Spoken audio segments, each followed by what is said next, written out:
हर दिन पावन श्रृंखला की आज 6 अक्टूबर की कड़ी में हम याद कर रहे हैं गीत के विनम्र स्वर दत्ता जी उनगावंकर। राष्ट्रीय स्वयंसेवक संघ की शाखा में देश प्रेम से परिपूर्ण अनेक गीत गाए जाते हैं।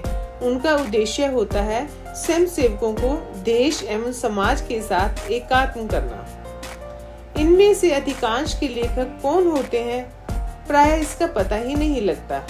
ऐसा ही एक लोकप्रिय गीत है पूज्य माँ की अर्चना का एक छोटा सा उपकरण हूँ। इसके लेखक थे मध्य भारत के वरिष्ठ प्रचारक दत्ता जी उनगावंकर, जिन्होंने अंतिम सांस तक संघ कार्य करने का व्रत निभाया।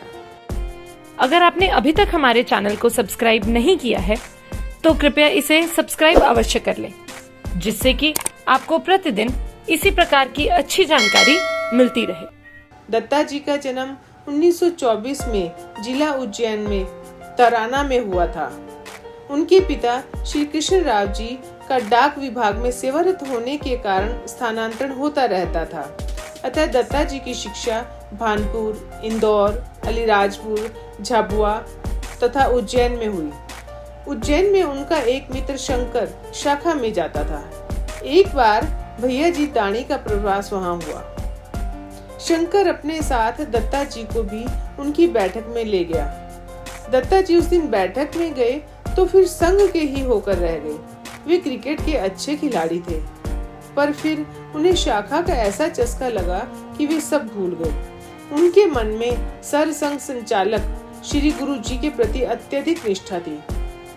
इंटर की परीक्षा के दिनों में ही इंदौर में उनका प्रवास था। उसी दिन दत्ता जी की प्रायोगिक परीक्षा थी। शाम को 4:30 बजे गाड़ी थी। दत्ता जी 4:30 बजे तक जितना काम हो सकता था किया और फिर गाड़ी पकड़ ली। इसके बाद वे बीएससी करने कानपुर आ गए। वहां उनके पेट में एक गांठ बन गई। बड़े ऑपरेशन से वे ठीक तो हो गए, पर शारीरिक रूप से सदा कमजोर ही रहे। प्रथम और द्वितीय वर्ष में संघ शिक्षा वर्ग तो उन्होंने किसी प्रकार किए, पर तृतीय वर्ष का वर्ग नहीं किया। 1947 में उन्होंने प्रचारक बनने का निर्णय लिया। साइकिल चलाने की उन्हें मनाही थी, अतः वे पैदल ही चलकर अपने क्षेत्र में घूमते थे। वे छात्रावास को केंद्र बनाकर काम करते थे। जब वे मध्य प्रदेश में शाहजहांपुर के जिला प्रचारक बने तो छात्रों के माध्यम से ही उस जिले में 100 शाखाएं हो गई। 1948 में प्रतिबंध के समय वे आगरा में सत्याग्रह कर जेल गए और वहां से लौटकर फिर संघ कार्य में लग गए।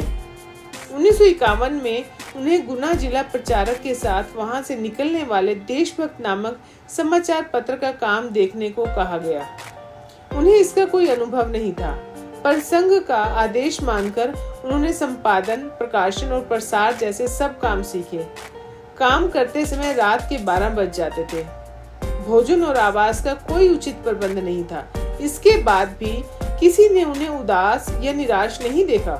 प्रचारक जीवन में अनेक स्थानों पर रहकर उन्होंने नगर, तहसील, जिला, विभाग प्रचार, प्रांत, बौद्धिक प्रमुख, प्रांत कार्यालय प्रमुख, प्रांत एवं क्षेत्र व्यवस्था प्रमुख जैसे दायित्व निभाए। अनेक रोगों से घिरे होने के कारण 84 वर्ष की सुदीर्घ आयु में 6 अक्टूबर 2006 को उनका देहांत हो गया। अपने कार्य और निष्ठा में उन्होंने सब लिखित गीत की निम्न पंक्तियों को साकार किया। आरती भी हो रही है, गीत बनकर क्या करूँगा, पुष्पमाला चढ़ रही है, फूल बनकर क्या करूँगा, मालिका का एक तंतुक, गीत का मैं एक स्वर हूँ, पूज्य माँ की अर्चना का एक छोटा सा उपकरण हूँ। भारत माता की जय।